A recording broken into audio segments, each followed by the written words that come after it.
un taux de pourcentage de victoire à 70% après le 4e coup. Donc on m'a demandé de présenter le gambit viennois, donc je vais le faire tout de suite. Donc E4 E5, cavalier C3, cavalier F6, et ici, donc ça se caractérise par ce coup F4, le gambit viennois.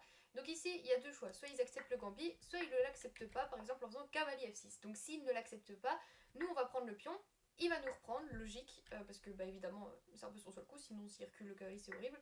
Donc là on prend tout le centre avec nos deux pions, et du coup par exemple il doit venir ici, et ici on va faire E5, et ici donc malheureusement pour lui il doit reculer son cavalier, donc c'est un peu triste. On voit qu'on a tout le centre, notre cavalier qui est sorti, on va sortir une deuxième pièce, franchement là on est beaucoup mieux, et peut-être qu'un jour on va même pouvoir faire D5.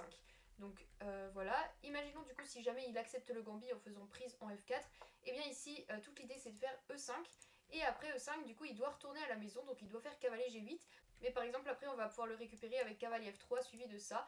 Attention à ne pas faire d'ailleurs D4 tout de suite, parce qu'en fait ici il a ça qui peut être un peu embêtant, c'est pour ça qu'on fait d'abord cavalier F3. Ok, deuxième chose, sinon, donc, si jamais on fait E5 et qu'il n'a pas envie de retourner à la maison, il peut faire Dame E7 pour justement clouer un petit peu ce roi là.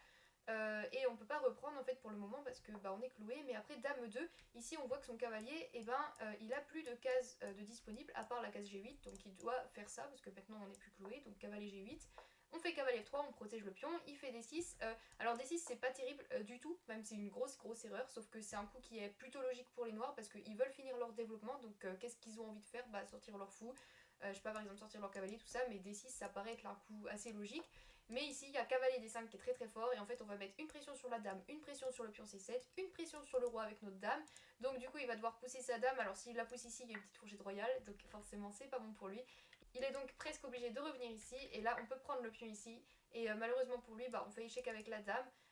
Il a pas 50 000 choix parce que bon bah s'il fait ça il donne son fou hein, tout simplement. Et même il donne son pion ici en fait qui fera une fourchette et qui gagne la tour. Donc après ça s'il vient en D8 on a juste prise ici, et malheureusement il est obligé de donner sa dame, et du coup après cavalier prend, roi prend, et bien on a une dame en plus, donc c'est royal. Ici on va forcément gagner je pense quand même, j'espère en tout cas. J'espère que cette vidéo vous a plu, j'espère que j'ai bien présenté le gambit viennois, donc j'ai montré quand même un scénario idéal j'avoue, mais j'espère que ça vous a plu. Et si jamais vous êtes intéressé pour prendre des cours d'échecs avec moi, donc j'en donne, donc n'hésitez pas à aller voir en bio, je propose, et je propose aussi des analyses de parties personnalisées.